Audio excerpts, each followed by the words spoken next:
Hey guys, I am here to get into Inherent Vice, which is directed by Paul Thomas Anderson, released in the year 2014. And this holds up. It's just, it generally keeps striking back on me as just perhaps just my absolute favorite moments of all P.T. Anderson's filmography. I think this all boils down to just the favorite character being in Joaquin Phoenix here. I think this is my all-time favorite P.T. Anderson character. Just a perfect display of just atmosphere, directing, world-building screenplay. It's endlessly rewatchable, and all these moments are just downright hilarious and offbeat. And very just atmospheric and melancholic ultimately. As it conveys the most organically realistic haze perspective on life I've ever seen, as all kinds of strange scenarios unfold, and in just all kinds of insane ways. It's almost like a perfect. I like this character so much because he's always up for he wants to always kind of be living in a sense of adventure, and it's like he has his own guide and radar about that entirely. But he's kind of a simple he's in a melancholic situation, so he kind of just makes the most of it, and just really. It's just original kind of way. It's just an original character all throughout as this project. It's just this kind of balance between just colorful and grounded mysticism, with just kind of this just gloomy sort of atmosphere, sunshine atmosphere living around just these overwhelming stories. And it's one of the most overwhelmingly complicated plots of all time. It's kind of one of those films where it's not about the plot more, rather it's about just simply the atmosphere, being a moment with the characters. And just the characters are living in the moment. And it's just kind of like a loose hangout atmosphere that's just really extraordinarily epic, with just one of the biggest ensemble cast of P.T. Anderson's entire filmography. Just an incredible depiction of neo-noir. I mean, it seems very influenced. I get a lot of even David Lynch influence here, just how it's beautiful cinematography is. A lot of Ingmar Bergman as well. Kind of just a hazy atmosphere. And it's often just really funny. I mean, it wears the comedic value on its sleeve wonderfully.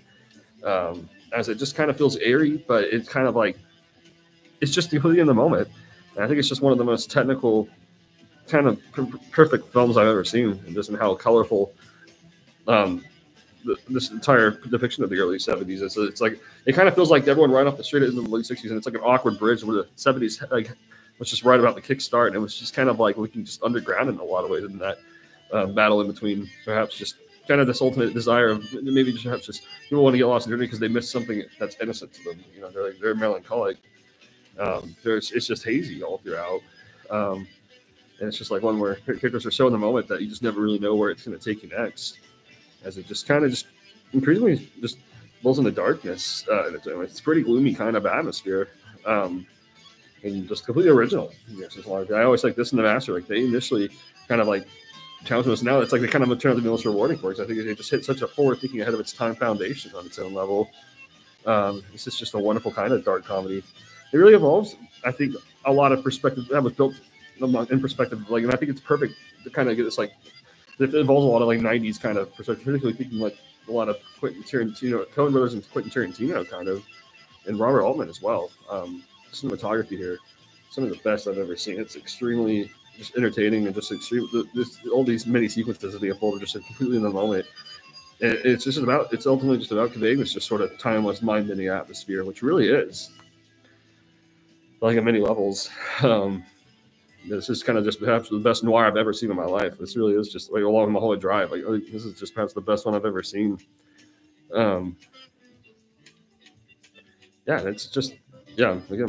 Often many days of my list of P.T. Anderson films filmography endlessly shuffles, but because he's the ultimate man makes me scatterbrained, because it's I admire him for different reasons daily. I think it's just a very kind of resonating foundation he's onto. But this one often resonates as just one of the best he's made. I mean, it's just completely rewatchable. It's completely dreamy how it's all depicted.